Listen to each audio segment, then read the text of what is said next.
네, 오늘 하나님께서 우리에게 주시는 말씀은 열왕기하 2장 1절에서 14절까지의 말씀입니다.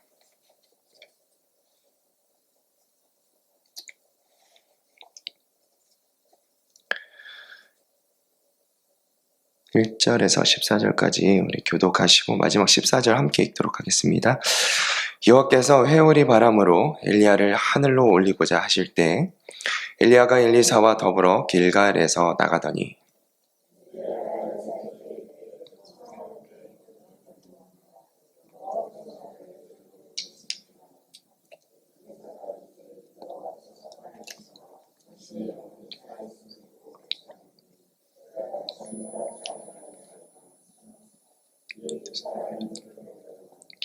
베델에 있는 선지자의 제자들이 엘리사에게로 나와 그에게 이르되 여호와께서 오늘 당신의 선생을 당신의 머리 위로 데려가실 줄을 아시나이까 하니 이르되 나도 또한 아노니 너희는 잠잠하라 하니라.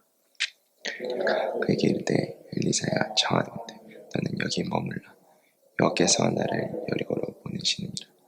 엘리사가 이르되 여호와께서 살아계신과 당신의 영혼이 살아있음을 두고 맹세하노니 내가 당신을 떠나지 아니하겠나이다.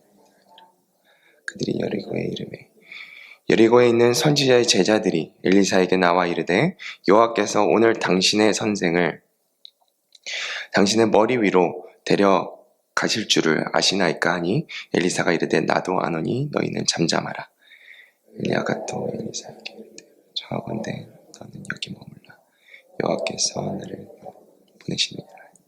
그가 이르되 여호와께서 살아계신과 당신의 영혼이 살아있음을 두고 맹세하노니 내가 당신을 떠나지 아니하겠나이다. 이에 두 사람이 가니라.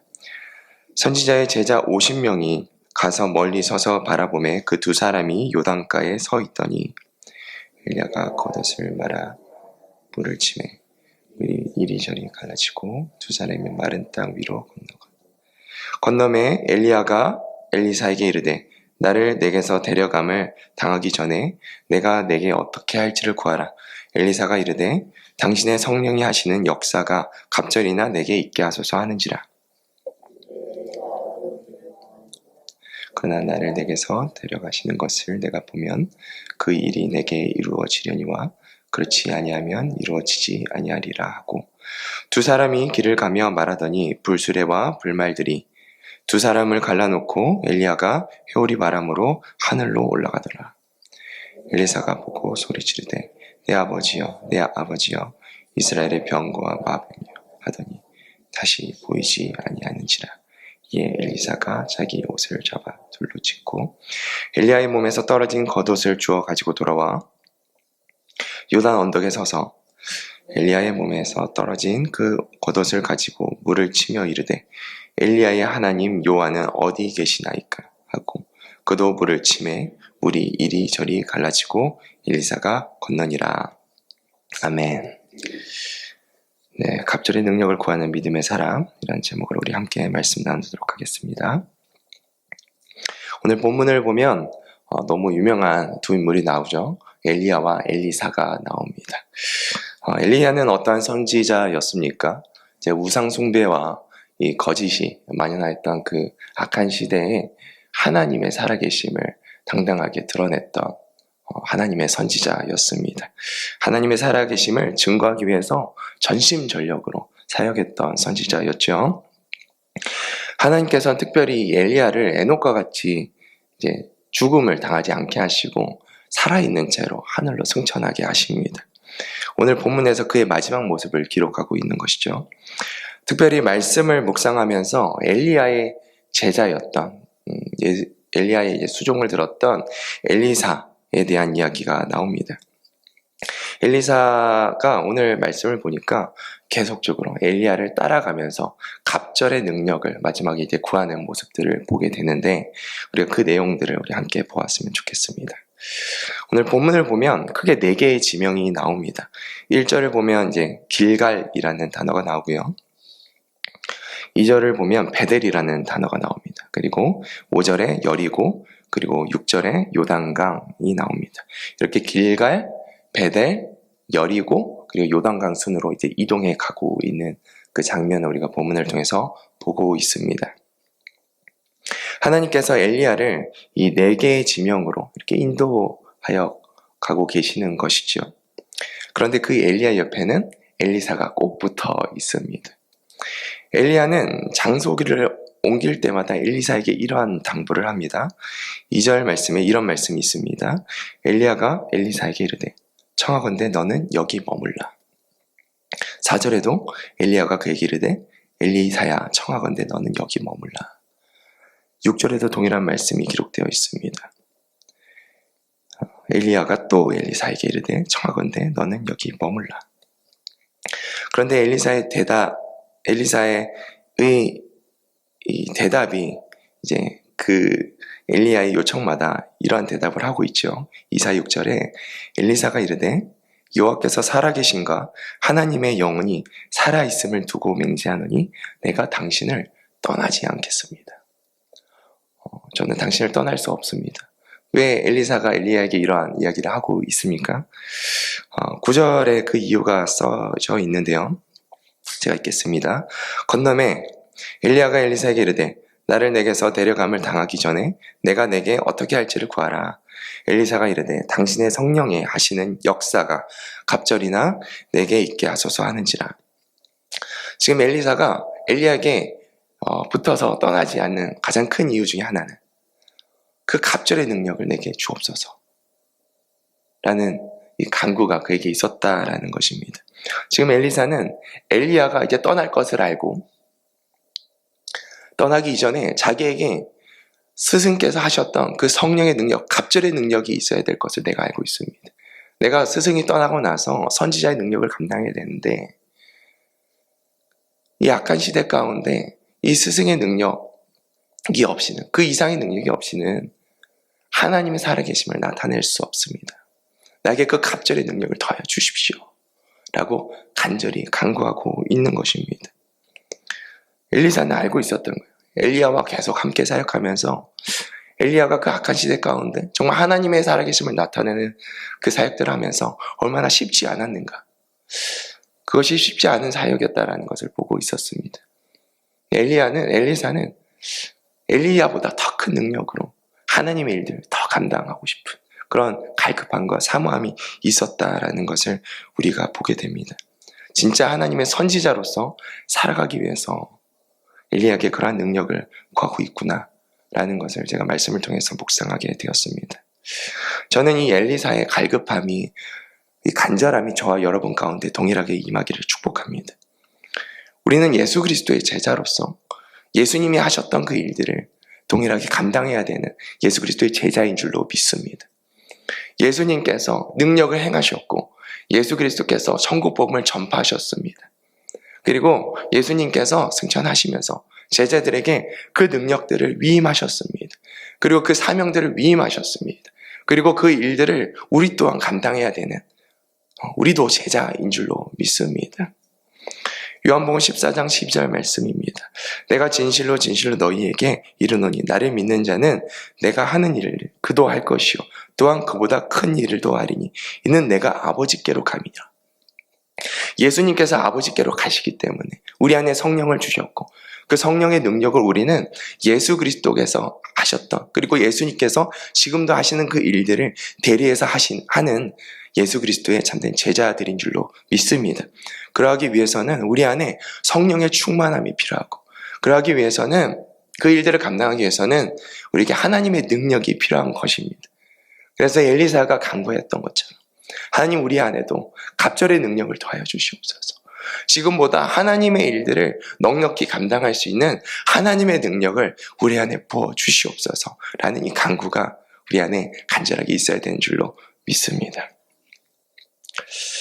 우리가 간구할 때 하나님께서 하나님의 일들을 감당케 하실 줄로 믿습니다. 엘리사가 갑절의 능력을 얻기까지 그 엘리야를 따라갔던 이 4개의 지명을 제가 앞서 언급하였는데요.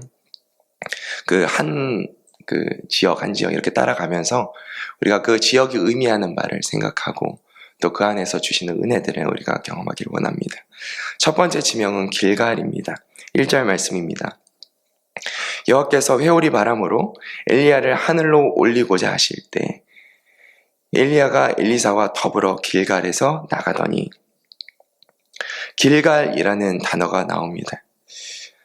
길갈이라는 단어는 여호수아가 이 이스라엘 백성들을 이제 가나안 땅 그 광야의 생활을 마치고 요단강을 가른 이후에 첫 이제 이동한 첫 발을 디딘 땅이 길갈이라는 땅입니다. 40년간의 그 광야 생활을 마치고 디뎠던 그 땅의 간격은 이루 말할 수 없었을 것입니다. 여호수아 5장 9절 말씀에 이 길갈에 대한 의미가 한 번 더 기록되어져 있는데요. 여호와께서 여호수아에게 이르되 내가 오늘 애굽의 수치를 너희에게서 떠나가게 하였다 하셨으므로 그곳의 이름을 오늘까지 길갈이라 하느니라. 다시 말해서 이 길갈이라는 말의 의미는 오늘 애굽의 수치를 너희에게서 떠나게 하였다. 그 길갈이라는 땅에서 지난 그 땅을 이렇게 요단강과 그 지나왔던 그 역사를 돌아보면서 애굽의 수치가 무엇입니까? 430년간 종살이하였던, 애굽에서 노예 생활이었던 하나님의 자녀들로의 삶이 아니라 세상의 종, 죄의 종으로 살았던 그 모든 수치를 내가 너희를 구원함으로써 다 얻어갔다. 길갈이란 땅은 하나님의 구원을 보는 자리라라는 거예요. 너희가 길갈이라는 그 땅에서 나의 구원, 내가 너희를 구한 하나님이다라는 것을 보라라고 말씀하고 계시는 것입니다.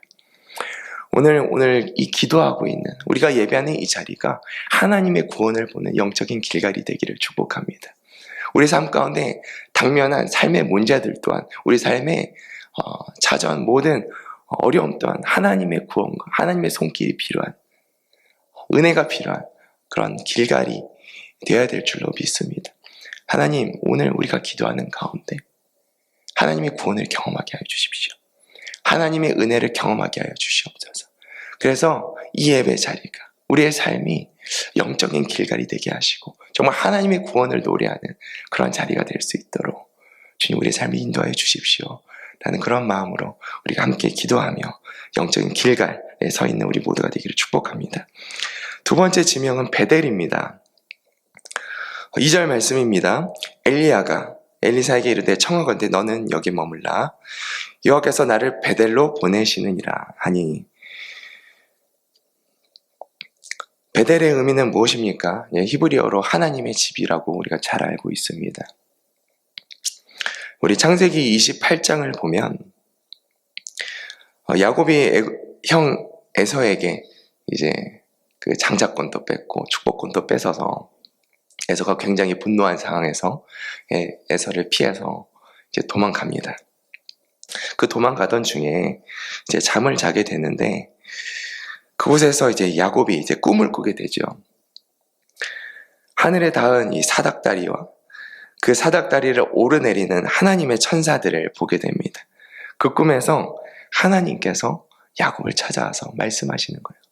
내가 너를 돌아오게 할 것이다. 그리고 너를 축복한다. 너의 삶 가운데 새 일들을 행할 것이다. 창세기 28장 10절에서 16절의 말씀에 14절부터 제가 잠깐 읽어보도록 하겠습니다. 제가 내 자손이 땅의 티끌같이 되어 내가 서쪽과 동쪽과 북쪽과 남쪽으로 퍼져 나갈지며 땅의 모든 족속이 너와 내 자손으로 말미암아 복을 받으리라. 내가 너와 함께 있어 내가 어디로 가든지 너를 지키며 너를 이끌어 이 땅으로 돌아오게 할지라. 내가 내게 허락한 것을 다 이루기까지 나는 너를 떠나지 아니하리라 하신지라. 이렇게 하나님께서 말씀을 하고 있는 것이죠. 그런데 16절 말씀에 눈에 들어온 말씀이 있습니다. 야곱이 잠이 깨어 이르되 여호와께서 과연 여기 계시거늘 내가 알지 못하였도다. 베델은 어떤 자리일까 이렇게 묵상을 해보니 베델은 하나님께서 나를 인격적으로 만나주시는 자리입니다. 하나님께서 우리를 구원하셨다. 하나님께서 우리를 구원하신다라는 것을 잘 알고 있죠. 그런데 그 하나님께서 이 베델이라는 자리를 통하여서 야곱을 친히 만나주시고 내가 너와 함께하고 있다. 그리고 너를 도와서 이쪽으로 다시 돌아오게 할 것이다. 그리고 너희 자손들에게까지 내가 축복할 것이다 라는 그런 약속을 주시면서 이 야곱의 마음 가운데 하나님께서 나를 만나주셨구나. 하나님께서 나를 실제로 만나주셨구나. 그냥 지식에 머물러 있는 하나님이 아니라 정말 나를 구원하시겠다 약속하시는 그 하나님이시구나. 오늘도 나에게 찾아와 말씀하시는 하나님이시구나 라는 것들을 경험했다라는 거예요. 오늘 이 예배 자리가 우리의 삶이 날마다 영적인 그 배대를 경험하기를 소망합니다. 인격적으로 날마다 하나님을 만나기를 소망합니다. 날마다 나의 삶 가운데 찾아오셔서 내가 너와 함께하고 있다. 내가 너의 삶 가운데 나의 뜻을 이루기까지 계속 동행할 것이다. 포기하지 말아라 라고 말씀하시는 그 인격적인 하나님을 만나고 영적인 배달을 경험하는 우리 모두가 되기를 축복합니다. 세 번째 지명은 여리고입니다. 4절 말씀입니다. 엘리야가 그에게 이르되 엘리사가 청하건대 너는 여기 머물라. 여호와께서 나를 여리고로 보내시느니라. 여리고성에 대한 이야기는 여호수아 6장에서 시작됩니다. 과거 이스라엘 백성은 요단강을 건너서 하나님이 약속하신 이 가나안 땅을 향해 나아갔습니다. 그러나 그 앞에는 견고한 성벽을 가진 여리고성이라는 거대한 성이 버티고 있었습니다. 여리고 성을 점령하는 것은 사람의 생각으로, 사람의 능력으로 불가능해 보였습니다. 40년간 군사 훈련을 한 백성도 아닌데 그곳으로 가서 이 거대한 성을 무너뜨리는 것은 불가능해 보였습니다. 하지만 하나님은 여호수아에게 특별한 명령을 주셨습니다. 여호수아 6장 2절에서 5절까지의 말씀입니다. 여호와께서 여호수아에게 이르시되 보라 내가 여리고와 그 왕과 용사들을 내 손에 넘겨주었으니 너희 모든 군사는 그 성을 둘러 성 주위를 매일 한 번씩 돌되 엿새 동안을 그리하라. 7 제사장은 7 양각 나팔을 잡고 언약궤 앞에서 나아갈 것이요 7째 날에는 그 성을 7번 돌며 제사장들은 나팔을 불 것이며 제사장들이 양각 나팔을 길게 불어 그 나팔 소리가 너에게 들릴 때에는 백성은 다 큰 소리로 외쳐 부를 것이라. 그리하면 그 성벽이 무너져 내리리니 백성은 각기 앞으로 올라갈지라 하시매. 하나님께서는 이스라엘 백성에게 여리고 성을 함락시키기 위한 독특한 전략을 허락하셨습니다. 이 전략은 인간이 가지고 있는 상식과는 아주 다른 전략이었습니다. 그들은 무기를 사용하지 않고 단지 성 주위를 돌면서 나팔을 불며 외치는 것만으로 이 성벽이 무너질 것이다 라는 그 하나님의 약속을 믿어야만 했습니다. 그런데 그들은 40년 동안 믿음의 훈련들을 했습니다. 믿음의 2세대가 그 땅에 들어가서 믿음대로 살았던 그 삶을 돌아보면서 40년간 자신의 삶을 지켰던 독사로부터 정갈로부터 뜨거운 햇빛으로부터 추운 그 밤의 그 온도로부터 불기둥으로 구름기둥으로 자신을 보호하셨던 그 하나님의 역사하심을 기억하면서 믿음으로 그 시간들을 인내했던 것이죠. 하루, 이틀, 3일 그 여리고 성을 믿음으로 돌면서 하나님께서 일하실 것들을 바라보았다는 것입니다. 하나님의 명령에 믿음으로 순종한 그들은 하나님의 역사하심을 보았습니다. 하나님의 말씀대로 결국 여리고 성은 무너져 내렸죠. 우리가 이 여리고 성을 묵상하면서 보게 되는 것은 우리의 그 믿음을 통해서 결국 그 승리케 하시는 그 하나님을 보게 하신다라는 것입니다. 하나님께서 우리 안에 먼저 주어야 될 것이 있습니다. 그것은 바로 믿음입니다. 하나님 우리 삶 가운데 믿음을 주시옵소서. 거대한 여리성과 같은 삶의 문제들, 사람의 힘으로, 사람의 지식으로, 나의 생각으로, 나의 경험으로는 전혀 무너질 것 같지 않은 이 문제들, 이 영적인 전쟁들 가운데 하나님은 그 삶에 그 문제 해결들을 가지고 계시는 분이신 줄로 믿습니다. 하나님 믿음으로 하나님 말씀을 따라 행하겠사오니 주님 그 믿음을 내 안에 주시옵시고 인내할 수 있는 믿음을 주시옵시고 싸울 수 있는 믿음을 주시옵시고 무너지지 않는 그 상황 속에서 또 버틸 수 있는 절제할 수 있는 힘을 주셔서 하나님 결국 그 여리고성이 무너지는 그 승리를 우리 삶 가운데 허락하여 주시옵소서. 그렇게 우리가 기도하며 오늘 이 아침에 나아갔으면 좋겠습니다. 반드시 여러분 삶 가운데 그 하나님의 승리를 허락하실 줄로 믿습니다. 마지막으로 네 번째 지명입니다. 요단강입니다. 엘리야가 또 엘리사에게 이르되 청하건대 너는 여기 머물라 여호와께서 나를 요단으로 보내시느니라 하니 엘리사가 길갈 그리고 베델 여리고까지 이제 쫓아왔습니다. 그리고 마지막으로 이 요단강까지 따라온 것이죠.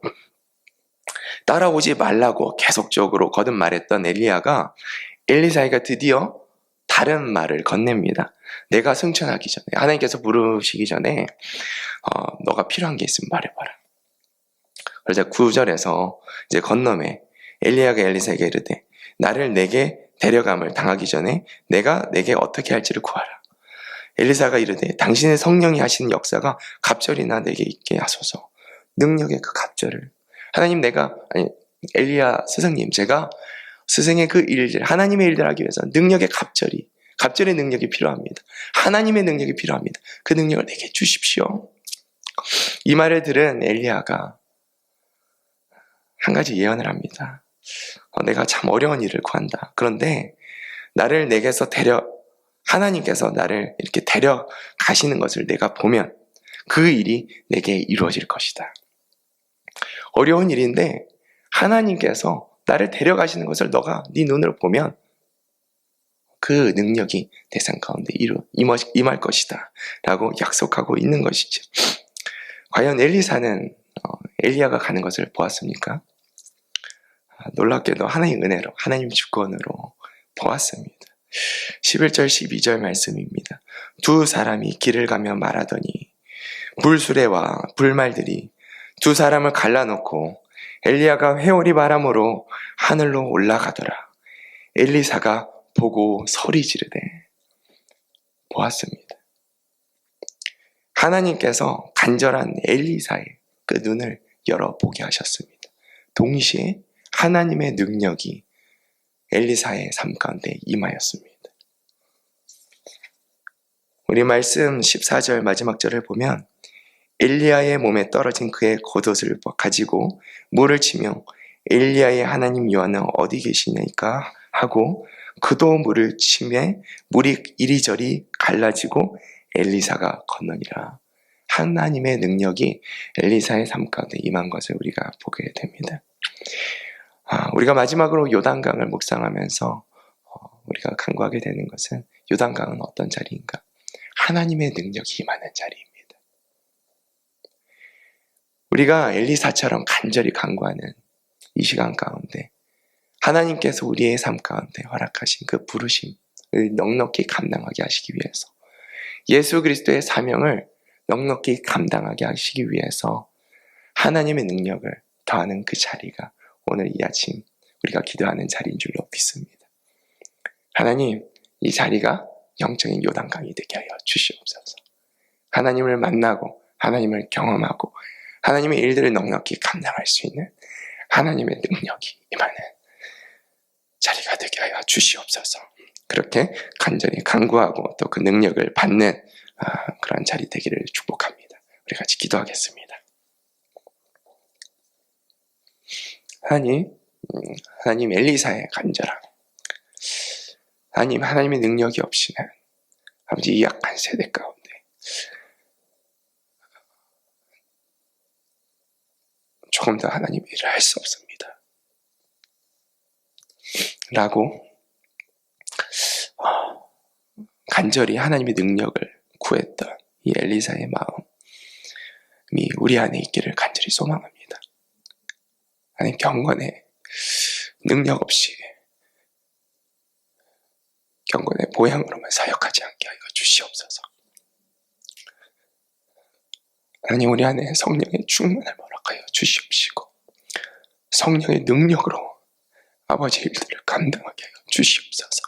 그래서 이 세대 가운데 정말 하나님의 살아계심을 나타내는 하나님의 사람들 되게 하여 주시옵시고 성령의 충만함으로 성령의 능력으로 하나님의 살아계심이 우리의 말을 통하여서 우리의 행동을 통하여서 우리의 사역을 통하여서 능력 있게 전파되어지고 하나님의 나라가 이 땅 가운데 편만해질 수 있도록 하나님의 복음이 복음이 없어서 죽어가는 이 세대 가운데 다시 한번 생명을 불어넣을 수 있도록 주 우리에게 생명의 능력을 더하여 주시옵소서. 그렇게 역사하실 우리 구주 예수님의 이름으로